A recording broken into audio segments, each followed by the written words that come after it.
My name is Angela, and I'm 32 years old. For 4 years, I've been married to Michael, a man who somehow thinks it's perfectly fine to have his mother visit every week while telling me, "Don't invite your parents." Tonight, as I sit alone in the living room listening to them laugh in the kitchen, I feel invisible in my own home. After years of this unequal treatment, something inside me finally broke. I found my voice. If you're watching this, let me know where you're tuning in from. Hit that like and subscribe button, especially if you've ever felt excluded in your own home. Let's get into how I finally stood up for myself. I grew up in a loving, middle-class family in Ohio. My parents, Robert and Linda, worked hard to give me and my younger brother everything we needed. Dad was an accountant at a local firm, and Mom taught piano lessons from our modest but warm home. We weren't wealthy, but we were rich in love and support. Family dinners were sacred in our household. We'd gather around the table every evening, sharing stories about our day and making plans for the future. My parents attended every school play, every soccer game, and every parent-teacher conference without fail. When I left for college, they drove me to campus and helped set up my dorm room, fighting back tears as they said goodbye. Throughout my college years, they called me every Sunday without fail, not to check up on me, but just to hear my voice and remind me that I was loved. After graduation, when I moved to Chicago to start my teaching career, they helped me find my first apartment and furnished it with a mix of new essentials and cherished family pieces. I met Michael at a mutual friend's wedding in Chicago. I was 27 at the time, established in my career as an elementary school teacher and content with my life. Michael was 30 tall, with dark hair, and the kind of smile that made his eyes crinkle at the corners. He worked as a financial analyst and had this confidence about him that was immediately attractive. During the reception, he asked me to dance, and the connection was instant. "You have the most beautiful laugh," he told me that night. "It's honest. Rare to find that in this city." After that first meeting, Michael pursued me with an intensity that was flattering. He sent flowers to my classroom, planned thoughtful dates, and seemed genuinely interested in everything about me. My students would giggle whenever the flower man showed up at the classroom door. 6 months into our relationship, Michael had met my parents several times. They were cautiously optimistic about him. "He seems to really care for you," Mom said after their second meeting. "But make sure he respects you too. That's even more important than love." At the time, I thought her warning was just standard maternal concern. I didn't realize how prophetic it would turn out to be. 8 months after we met, Michael proposed during a weekend trip to Lake Michigan.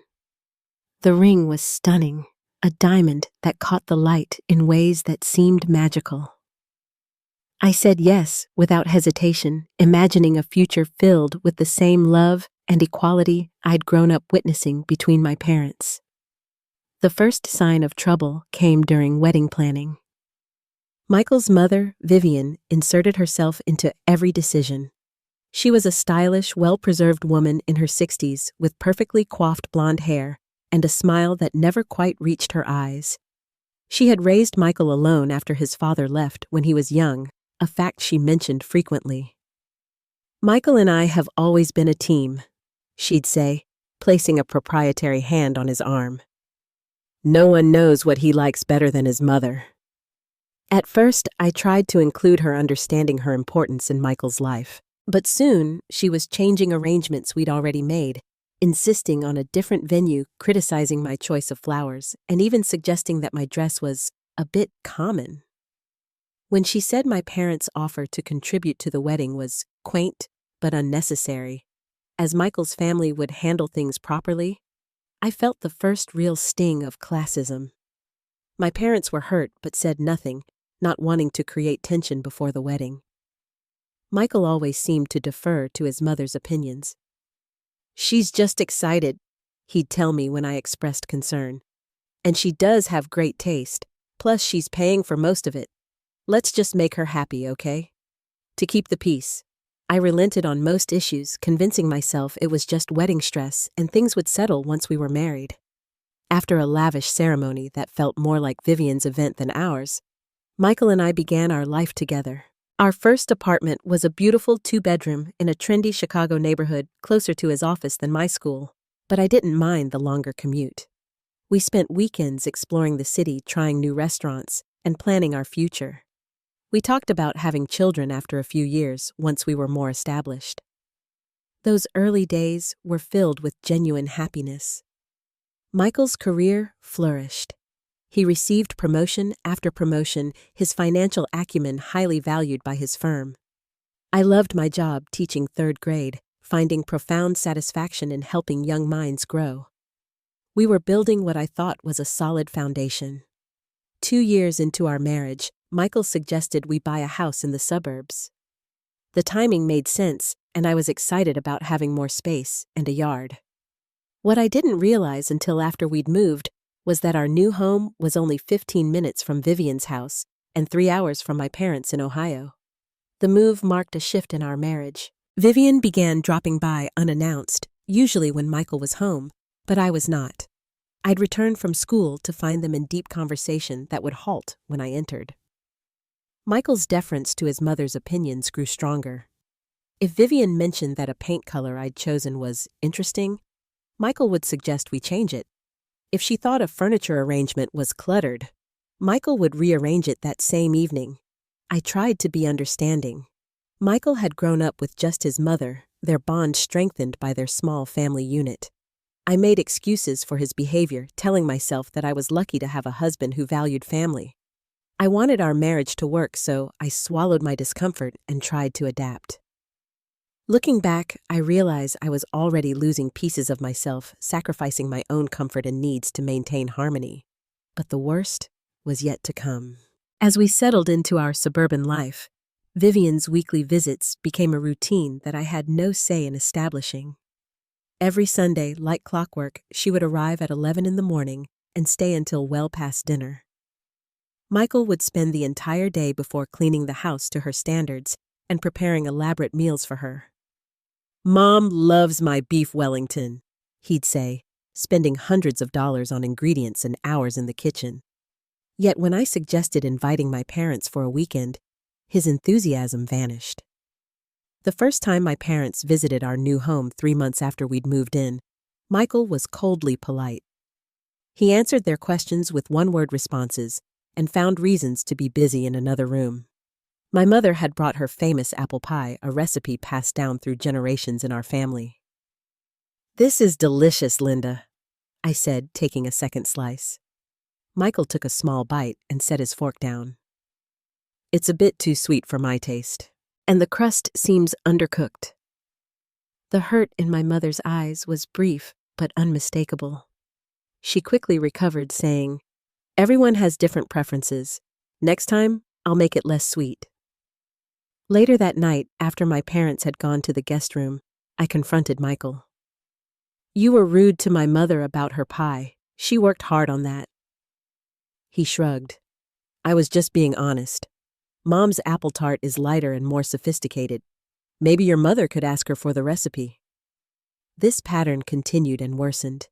If my parents called during dinner, Michael would sigh loudly until I cut the conversation short. If they sent packages with homemade treats or small gifts, he would make comments about clutter and unnecessary stuff.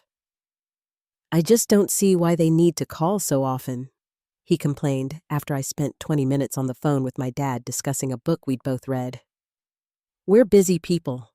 They should respect our time." Yet when Vivian called often multiple times a day, Michael would drop everything to speak with her. Their conversations would last for an hour or more, with Michael pacing the living room, laughing at her jokes, and earnestly seeking her advice on matters both trivial and significant. I tried to address this inequality to make Michael see the double standard he was enforcing. "Michael, don't you think it's unfair that your mother can call any time, but you get annoyed when my parents call once a week? It's different," he'd say dismissively. "Mom calls with important things.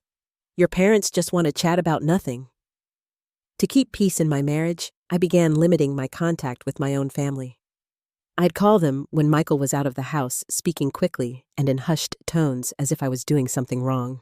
I turned down invitations to family gatherings, making excuses about work commitments or prior plans. My parents, sensing something was amiss but not wanting to cause problems, gradually reduced their overtures. As my contact with my family diminished, Michael became more emboldened in his criticisms. "Your dad talks so loudly," he'd complain, "and your mom's laugh is a bit much. Don't you think they're just so informal?" Each criticism felt like a small cut, painful, but not quite enough to cause a major reaction. I found myself defending my parents, then feeling guilty for creating conflict, then apologizing to Michael for being oversensitive. Holidays became another battleground. Without discussion, it was simply assumed we would spend Thanksgiving, Christmas, and even New Year's with Michael's family.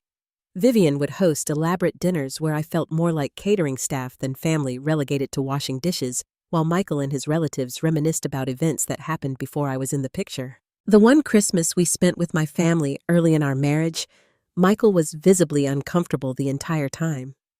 He complained about the guest room mattress, turned up his nose at traditional family recipes, and kept checking his watch as if counting the minutes until we could leave. That same Christmas, I had spent weeks making Michael a custom photo album chronicling our relationship from that first wedding where we met through our honeymoon and first year of marriage. I'd written personal captions and included ticket stubs, pressed flowers, and other mementos. When he opened it, he gave a quick, "Thanks, this is nice," before setting it aside. Minutes later, Vivian presented him with a designer watch that cost more than a month of my teaching salary. Michael was effusive, hugging his mother tightly and immediately putting the watch on. "This is amazing, Mom. You always know exactly what I want." The photo album was left behind when we packed to leave. When I mentioned it, Michael said, "Oh, just leave it. We can get it next time." But there never was a next time, and as far as I know, that labor of love is still gathering dust in my parents' guest room closet. With each incident, my resentment grew. I began to feel like an outsider in my own marriage, a supporting character in the Michael and Vivian show. My needs, my family, my traditions were secondary at best, unwelcome at worst. But I still wasn't ready to confront the harsh reality of my situation. As my father's 60th birthday approached, I saw an opportunity to bring my family back into my life in a meaningful way. Dad had always been my hero, a quiet, steady man who showed his love through actions rather than words. I wanted to celebrate him properly. I planned a small gathering at our home, nothing elaborate, just a nice dinner with a few special touches. I would cook his favorite meal, my brother would bring his famous homemade beer, and Mom would handle the cake. I spent weeks planning the menu, ordering decorations, and creating a playlist of Dad's favorite songs from the 60s and 70s. When everything was arranged, I finally told Michael about the plan, trying to frame it in the most positive light. "It'll be really low-key," I assured him. "Just my parents and brother. I'll handle everything, you won't have to do a thing except be there." Michael's face darkened. "When is this supposed to happen?" "Next Saturday. Dad's actual birthday is Thursday, but I thought the weekend would be better for everyone." "No," he said flatly. "No what?" "No, don't invite your parents. The house isn't ready for visitors." I looked around our immaculate living room, confused. "What do you mean the house looks great?" "The guest bathroom needs to be repainted, and I was planning to work on some reports next weekend. I can't have distractions." "Michael, it's my dad's 60th birthday. This is important to me." His voice turned cold. "And my career is important to me. I don't want intrusions right now. Can't they celebrate at their own house? Why do they need to come here? Because I'm their daughter and they miss me. They hardly ever get to visit." "There's a reason for that, Angela. They don't fit into our lifestyle. Just call your dad and wish him happy birthday. Send a gift card or something." I felt like I'd been slapped. "They don't fit into our lifestyle. What does that even mean?" But Michael had already turned away, effectively ending the conversation. Just don't invite your parents, Angela. I mean it. Hurt and angry, I retreated to our bedroom, trying to process what had just happened. How had my simple request turned into such a firm rejection? How could Michael be so dismissive of something that mattered so much to me? The next morning, I was still struggling with how to handle the situation when the doorbell rang. I opened it to find Vivian standing there with shopping bags. "Surprise!" she trilled, pushing past me into the house. "I was at the mall and found the perfect curtains for your living room. Those blinds are so institutional, don't you think?" Before I could respond, Michael appeared, his face lighting up. "Mom, what a great surprise!" He hurried to take her bags, ushering her into the kitchen, where he immediately began brewing her favorite tea. Within minutes, they were deep in conversation about the curtains, completely ignoring my presence. I stood in the doorway watching my husband, the same man who less than 24 hours ago had declared our home unsuitable for visitors and himself too busy for intrusions, fawning over his mother's unexpected arrival. The hypocrisy was so blatant, so painful, that I felt physically ill. "I need to make a phone call," I said, though neither of them seemed to notice as I left the room. With shaking hands, I called my parents. Dad answered, his voice warm and excited. "Angela, we were just talking about next weekend. Your mother's already planning what to wear." The lump in my throat made it hard to speak. "Actually, Dad, I need to cancel. I'm so sorry." "Is everything okay, sweetheart? You sound upset." I manufactured an excuse about a plumbing emergency that would make the house unsuitable for guests. Dad was understanding, of course, immediately offering to help. "We could put you all up in a hotel, have the celebration there," he suggested. "No, that won't work either," I said quickly. "Michael has a big work project. Maybe I could come visit you guys instead the weekend after." "That would be fine, honey. Don't worry about it. Your mom and I understand that things come up." His kindness made the situation even more painful. After hanging up, I went to the bathroom and cried silently, not wanting Michael or Vivian to hear. Later that day, as I was preparing dinner, that would now include Vivian, I overheard them talking in the living room. "I don't know why she's so obsessed with having her parents visit," Michael was saying. "They're nice enough people, but so provincial. Her father chews with his mouth open, and her mother has those awful Midwestern colloquialisms." Vivian's laugh was like glass breaking. "You've always had refined tastes, Michael. Even as a boy, you recognized quality. I raised you to have standards." "Well, thank God for that. Can you imagine if I'd ended up like Angela's brother, still living in Ohio, working as a brewmaster of all things?" I stood frozen, the knife in my hand, halfway through a carrot. My brother Ryan had followed his passion for craft brewing, turning a hobby into a successful small business. He was happy, fulfilled, and doing something he loved. How dare Michael look down on him? But it wasn't just the insult to my brother that cut deep. It was the realization that while I had been making excuses for Michael's behavior, defending him to myself, and minimizing the problems, he had been actively disparaging my family behind my back. The people who had loved and supported me my entire life were being mocked in my own home by my own husband.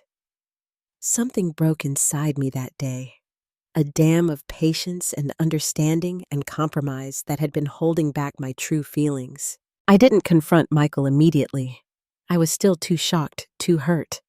But I felt a shift inside myself, a hardening of resolve. This could not continue.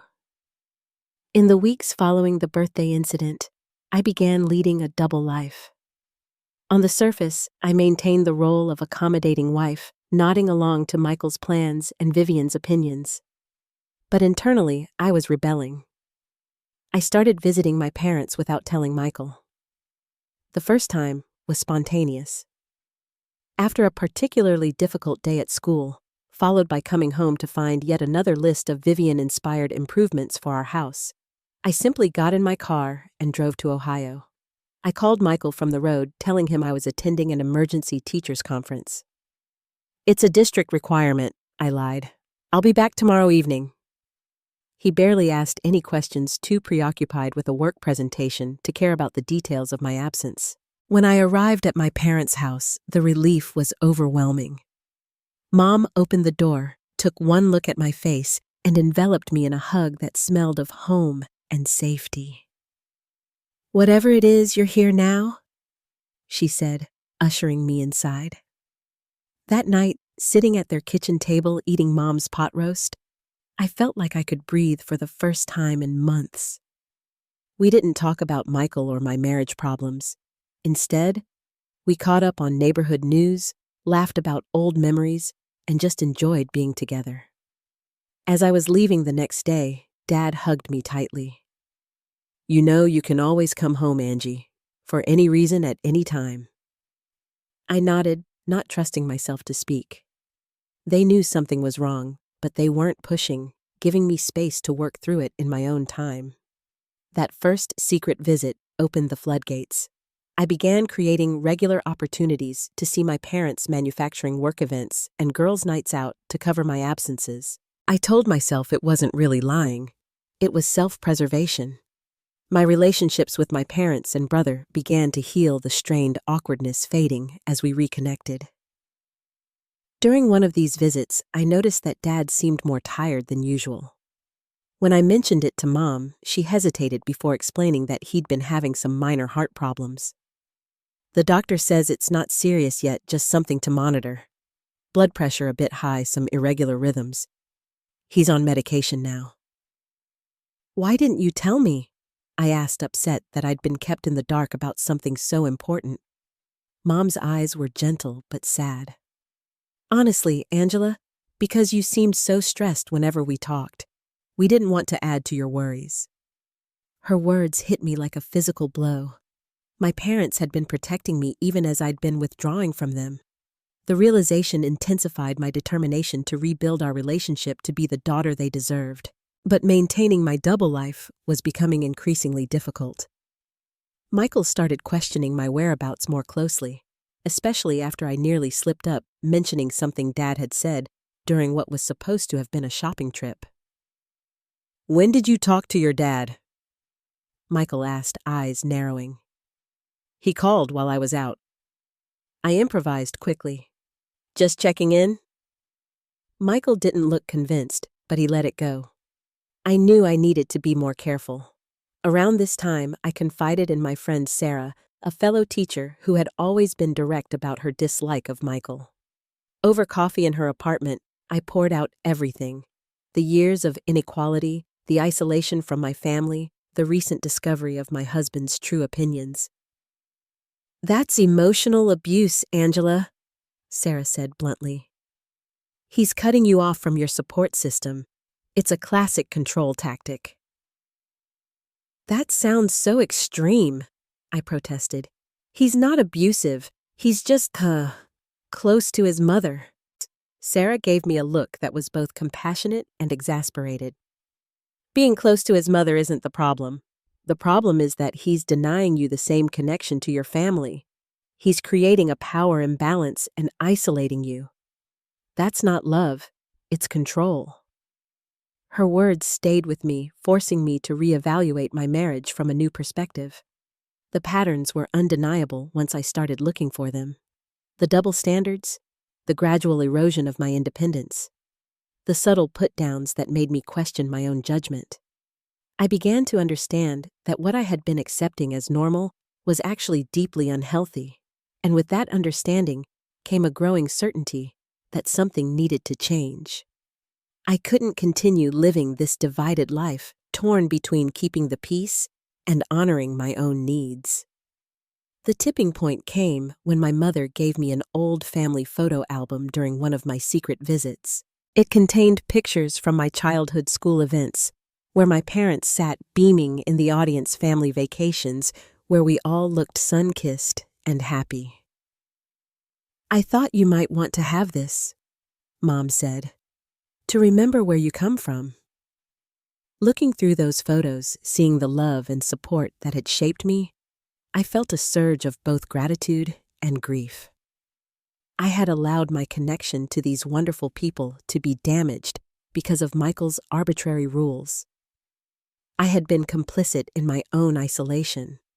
It was time to stop hiding, to stop apologizing for wanting my family in my life.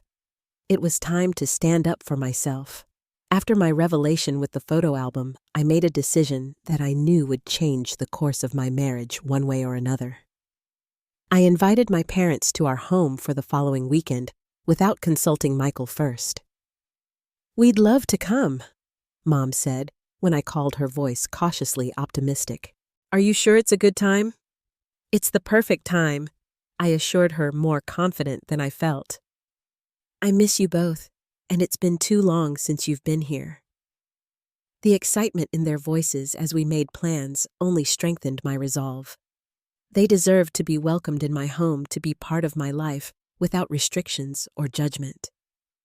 I waited until Wednesday evening to tell Michael, choosing a moment when he was relaxed after dinner, watching a basketball game on TV. "My parents are coming to visit this weekend," I said, trying to sound casual. "They'll arrive Saturday morning and leave Sunday afternoon. I thought we could grill out in the backyard if the weather's nice." Michael's head snapped toward me, the game forgotten. "What did you just say?" "My parents are visiting this weekend," I repeated, my heart racing but my voice steady.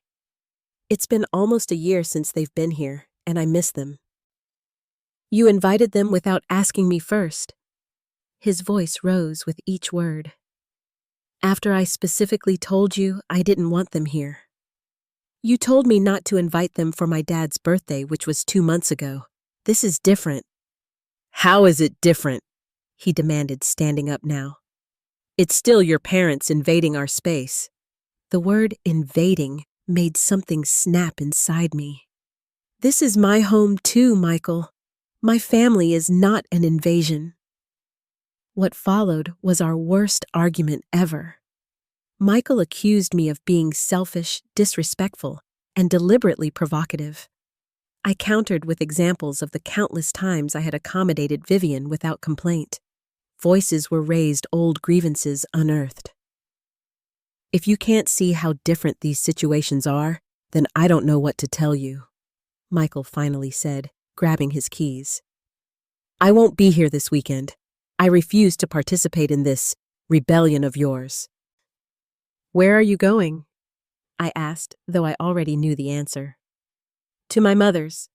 Call me when they're gone and you've come to your senses."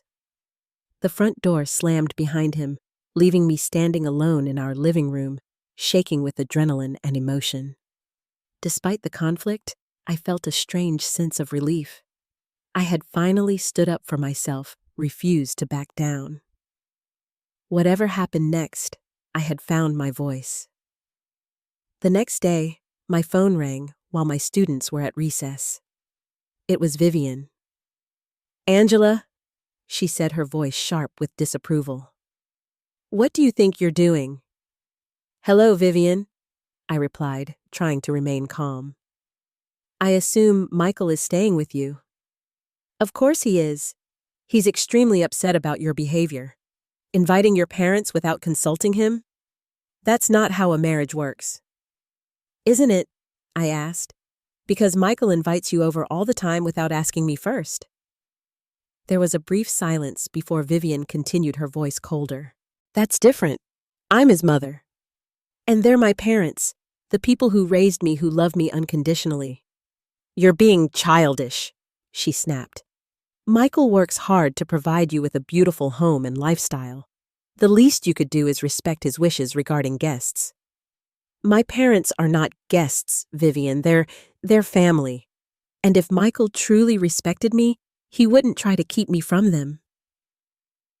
"I always knew you weren't right for him," she said, her true feelings finally emerging. "Too attached to your little Midwest values. Michael needs someone who understands his world, who can help him advance, not drag him down with family obligations." Her words hurt, but they also clarified everything. This wasn't just about different family dynamics. This was about Vivian seeing me as fundamentally unworthy of her son. Nothing I could ever do would change that perception. "I have to go, Vivian." My students are coming in from recess.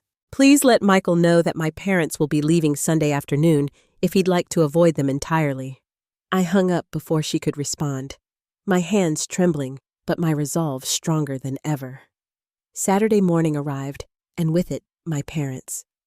They looked nervous as they approached the front door, clearly aware of the tension surrounding their visit. I hugged them tightly, fighting back tears. "I'm so glad you're here," I said, meaning it more than they could know. The house felt different with them in it, warmer, more like a home, and less like a showcase. We spent the day cooking together, looking through old photos, and catching up on months of missed conversations. I gave them a proper tour of the neighborhood, proudly showing off my school and the park where I liked to grade papers when the weather was nice. That evening, as we sat on the patio with glasses of wine, the facade I had been maintaining finally crumbled. I told them everything: the years of inequality, Michael's disdain for them, the secret visits, and finally the current situation. "I don't know what happens next," I admitted, wiping away tears. But I couldn't keep pretending anymore. My father, usually so reserved with his emotions, reached across the table and took my hand. "You don't have to pretend with us, Angela. Ever." My mother's response was more direct. "He has no right to cut you off from your family. None. That's not love, that's control." Their support, unwavering and unconditional, was a balm to my wounded spirit. For the first time in years, I felt truly seen and understood. The weekend that had begun with such tension became unexpectedly healing, a reminder of the genuine love that had shaped me. When my parents left on Sunday, I stood in the driveway waving until their car disappeared from view. I felt simultaneously lighter and heavier.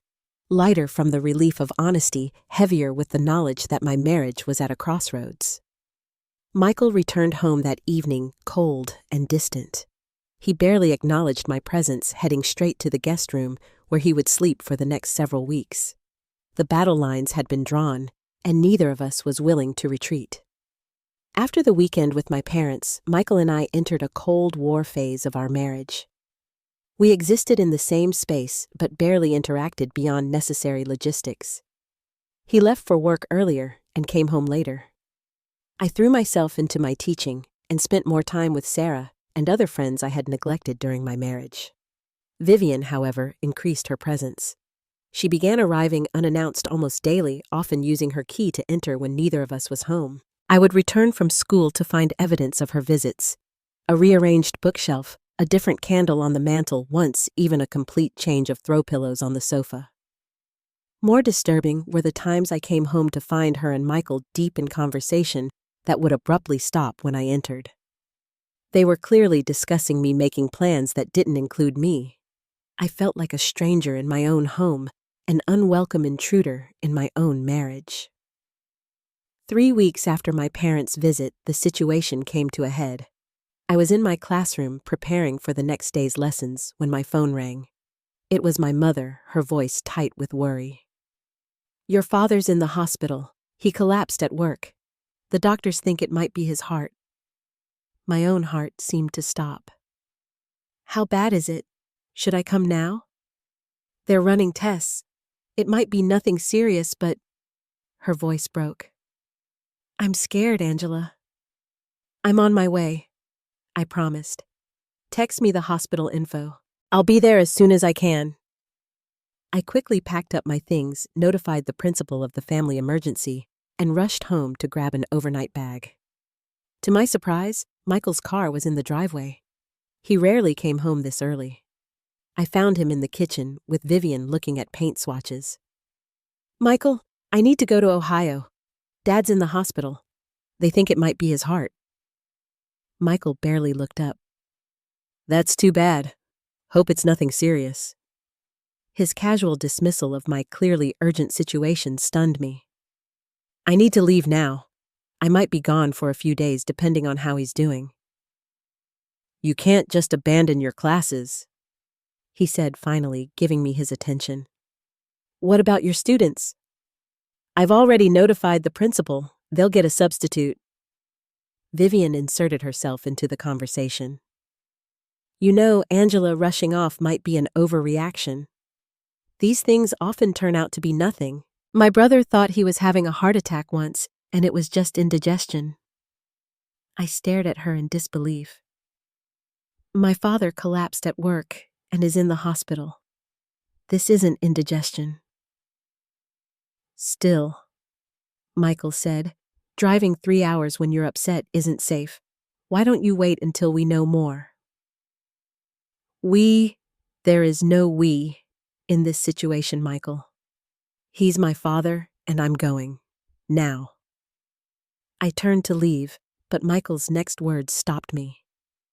If you go right now, I can't drive you. I have plans with Mom tonight. We're looking at investment properties. The realization that Michael was prioritizing a real estate browsing session with his mother over my family emergency was like a bucket of ice water. In that moment, I saw with perfect clarity how little my needs and feelings mattered to him. I don't need you to drive me, I said, my voice steady despite the turmoil inside. I never have. I grabbed my keys and left without another word, the sound of Vivian's complaints fading behind me. The drive to Ohio was a blur of anxiety and anger, my thoughts alternating between prayers for my father and fury at my husband. When I arrived at the hospital, I found my mother in the cardiac care waiting room, her face pale with worry. My brother Ryan was beside her, his usual jovial expression replaced with concern. How is he? I asked, hugging them both. Stable for now, Mom said. They're saying it was a mild heart attack. They want to do an angiogram tomorrow to check for blockages. I sat with them through the evening, taking turns visiting Dad in his room. He was alert, but tired tubes and monitors making him look smaller, somehow more vulnerable. When he saw me, his eyes lit up. My Angie, he said, squeezing my hand weakly. You didn't need to come all this way. Try and stop me, I replied, fighting back tears. You're stuck with me until you're better. Later, after Mom and Ryan had gone home to rest, I sat alone by Dad's bedside, watching the steady rise and fall of his chest. The doctor had come by explaining that while the heart attack had been mild, it revealed underlying issues that needed addressing. Dad would need surgery, possibly followed by lifestyle changes and cardiac rehabilitation. The good news, the doctor had said, is that with proper care and family support, patients with his condition often make full recoveries. Family support is crucial, though. Stress management help with following the new diet and exercise regimen, that sort of thing. As his words echoed in my mind, I called Michael. It was late past 11, but I needed to update him on the situation. He's going to need surgery, I explained after Michael's groggy greeting. Probably the day after tomorrow. So you'll be staying there? He asked, sounding annoyed. Yes, at least until he's out of the hospital. Then we'll need to figure out a plan for his recovery. The doctor says family support is essential. Your mother and brother are there, Michael pointed out. They can handle it. You have responsibilities here. In the background, I heard a woman's voice. Is that Angela? Tell her I hope her father feels better soon. Vivian, in my house at 11 at night, probably in my bedroom. Is your mother staying over? I asked, my voice tight. Michael hesitated. She was helping me with some things and it got late. It made sense for her to stay in the guest room. The same guest room he had been sleeping in to avoid me. The boundary violations were staggering. Michael, I said, suddenly very calm. My father just had a heart attack. The doctors say he needs family support to recover. I am his family. I will be staying here as long as necessary. Angela, be reasonable. No, you be reasonable. For once in our marriage, put someone else's needs ahead of your own comfort or your mother's feelings. From the bed, my father stirred, disturbed by my rising voice. I lowered it quickly. I have to go. Dad needs rest. Fine, go play nurse, Michael snapped. but don't expect me to rearrange my life because your father didn't take care of his health." The callousness of his response left me speechless. I ended the call without another word, my hands shaking with anger and a new emotion I hadn't allowed myself to feel until now: clarity. All this time, I had been fighting to save a marriage that existed only in my imagination. The real Michael, the man who would dismiss a health crisis because it inconvenienced him, who would allow his mother to invade our home while criticizing my parents for simply existing, that man was not someone I could spend my life with. As I looked at my father's sleeping face, the decision that had been forming for months finally crystallized. I deserved better than this. We all did. I stayed at my parents' home for the next week, helping my mother navigate the hospital system, supporting my father through his successful but frightening surgery, and beginning to plan for his recovery.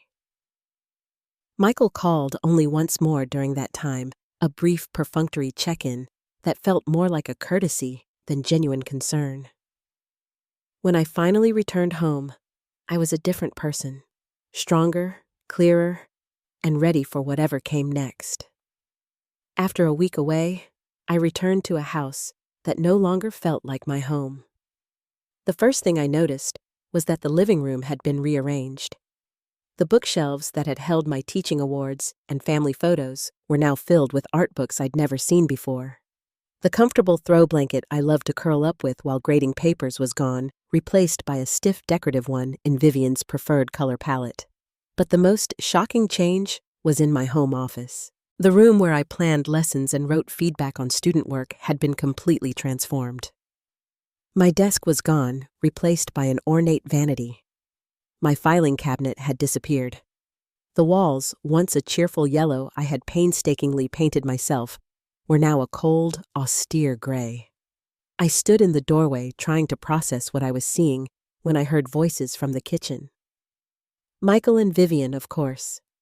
Taking a deep breath, I followed the sound. They were sitting at the breakfast bar, looking at what appeared to be fabric samples. Neither noticed me at first, too absorbed in their discussion. "The burgundy would be perfect for winter," Vivian was saying. "We could switch to the lighter fabric for spring." Michael nodded. "Whatever you think is best, Mom. You've got the eye for these things." I cleared my throat. They both looked up startled. "Angela?" Michael said, as if surprised to see me in my own home. "We didn't hear you come in." "Clearly," I replied. "What happened to my office?" Vivian answered before Michael could. "We've been making some improvements while you were away. The house needed a woman's touch." "I am a woman," I said quietly. "This is my house too." "Of course, dear," Vivian said with a dismissive wave. "But you've been so busy with your little family drama. Michael and I thought it would be nice to surprise you with some updates." "My father had a heart attack," I said, my voice dangerously calm. "That's not a little family drama, and you had no right to change my office without my permission." Michael frowned. "It wasn't just your office, Angela. It's our house, and Mom was kind enough to help make it more presentable." "Presentable?" I echoed. "Was there something wrong with it before?" "Well," Vivian interjected, "it was a bit eclectic, not quite cohesive. The new design is much more sophisticated." I looked from Vivian to Michael, seeing them clearly perhaps for the first time. This woman who had systematically eroded my place in my own home. This man who had allowed it, encouraged it even. The disrespect was so blatant, so complete, that it almost took my breath away. "Where are my things?" I asked. "My desk, my files, my books?" "In the garage," Michael said with a shrug. "We didn't throw anything away. Just relegated it to storage, like me." Michael rolled his eyes. "Don't be dramatic, Angela. It's just furniture." "No, it's not just furniture.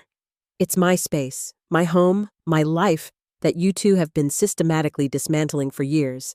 And I've let you do it because I thought that's what love meant. Compromise, accommodation, peacekeeping. But I was wrong.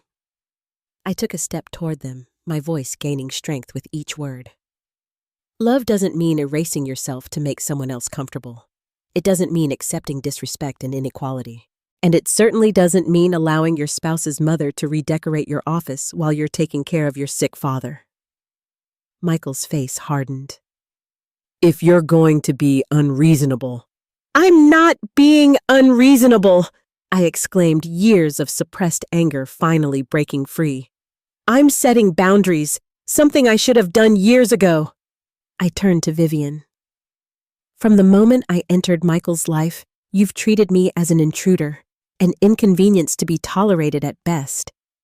You've criticized my background, my family, my home, my very existence. And instead of defending me, his wife Michael has enabled you every step of the way.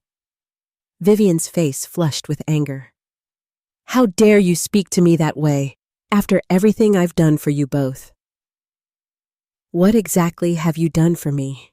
Vivian, made me feel unwelcome in my own home. Taught your son that my feelings and needs are less important than yours. Redecorated my office without permission. I turned back to Michael. And you? You've created this impossible double standard where your mother is always welcome, always right, always the priority while my family is barely tolerated. Do you have any idea how painful that's been? How isolated I've felt? Michael stood up, his expression a mix of anger and confusion. You're overreacting. Mom and I were just trying to help. No, you weren't. You were asserting control. You were reminding me yet again that my preferences don't matter in this house. Well, I'm done accepting that. I took a deep breath, steadying myself for what came next. From now on, things change. My parents are welcome in this house anytime. Your mother is welcome only when invited by both of us. My office goes back exactly as it was, and we start marriage counseling immediately. Michael's face darkened. Those sound like ultimatums. They're boundaries, long overdue ones. Vivian stood up, gathering her purse and samples. I can see I'm not wanted here. Michael, call me when she's calmed down. Actually, Vivian, I said, not backing down, I'd like you to stay and hear this too since you're so involved in our marriage. Surprisingly, she paused, her curiosity apparently overriding her indignation. Michael, I continued, I love you. I have from the moment we met. But I can't continue in a marriage where I'm treated as less than, where my family is excluded while yours is elevated. It's not healthy, and it's not what I want for the rest of my life. Michael's expression was a storm of emotions. Anger, confusion, a flash of fear. What are you saying? I'm saying you have a choice to make. Either we work together to build a marriage of equals with mutual respect and healthy boundaries, or... What? He demanded. Or I walk away, because I deserve better than this. We both do. A heavy silence filled the kitchen. Vivian looked between us for once, seeming uncertain of her role. Finally, Michael spoke, his voice tight. You're making me choose between my mother and my wife. I shook my head. No, I'm asking you to choose a healthy marriage over an unhealthy one. Your relationship with your mother is your business, as long as it doesn't undermine our relationship. That's the same thing, he insisted. You're jealous of my relationship with Mom. I'm not jealous, Michael. I'm hurt. There's a difference. Vivian suddenly found her voice again. Michael has always put family first. That's how I raised him. I'm his family too, I said quietly. Or at least, I'm supposed to be. Michael looked at his mother, then back at me, his expression hardening. If you're making me choose, then you're not the person I thought I married. The words hung in the air between us, heavy with finality. In that moment, I knew. He had made his choice, and it wasn't me. It never had been. I guess I'm not, I said softly. And you're definitely not the man I thought I married. I turned and walked upstairs, packed an overnight bag with essentials, and left without another word. Sarah welcomed me with open arms and a spare bedroom, asking no questions that night beyond, "Are you okay?" "No," I answered honestly, "but I will be." The next few weeks were a blur of logistics and emotions. I moved my personal items out of the house while Michael was at work. I consulted a lawyer about separation.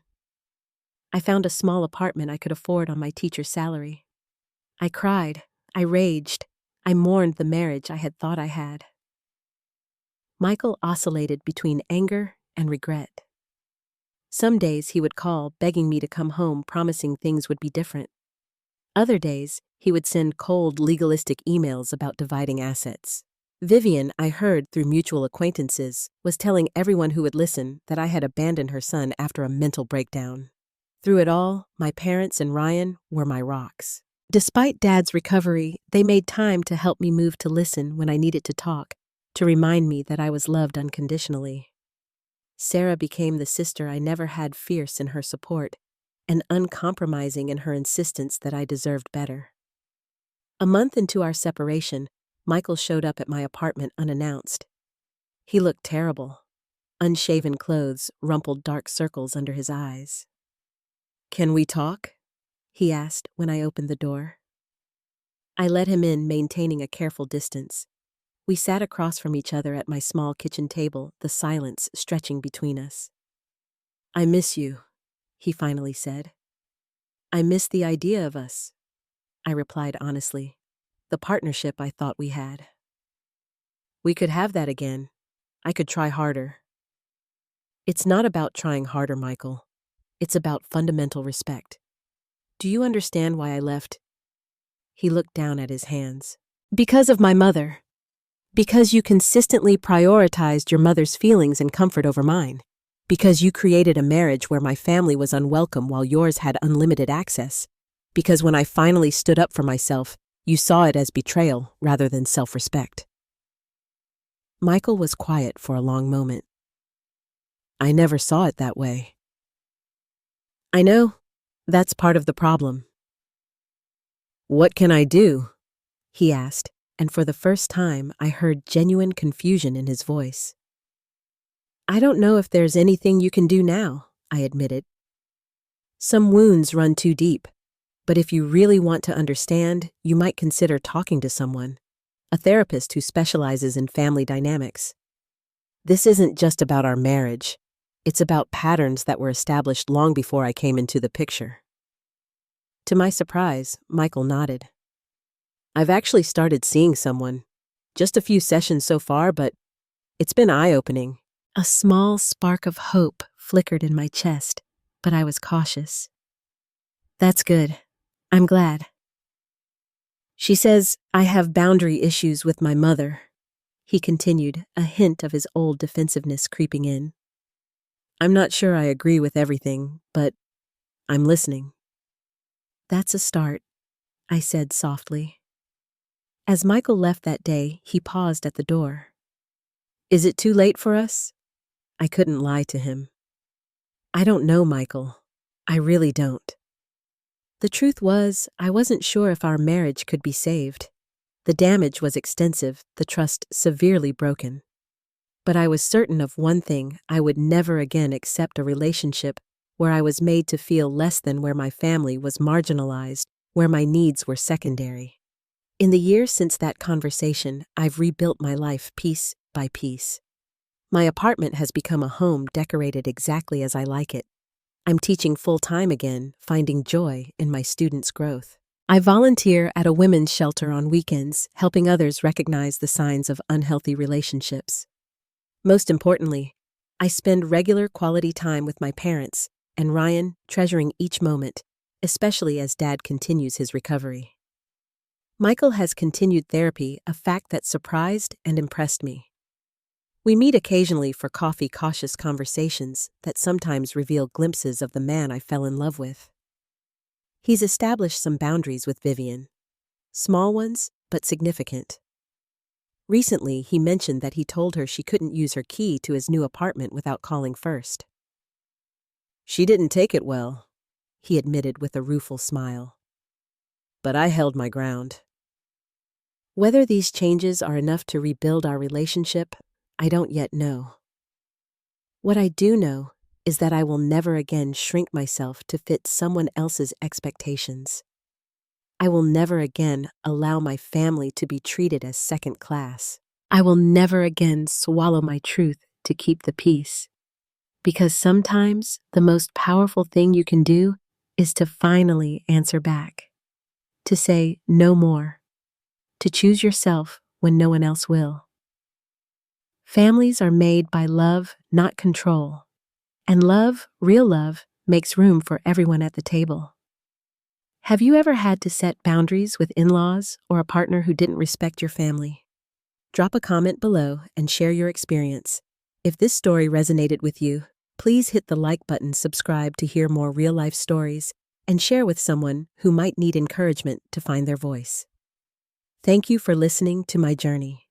Remember, you deserve respect in every relationship, and it's never too late to stand up for yourself.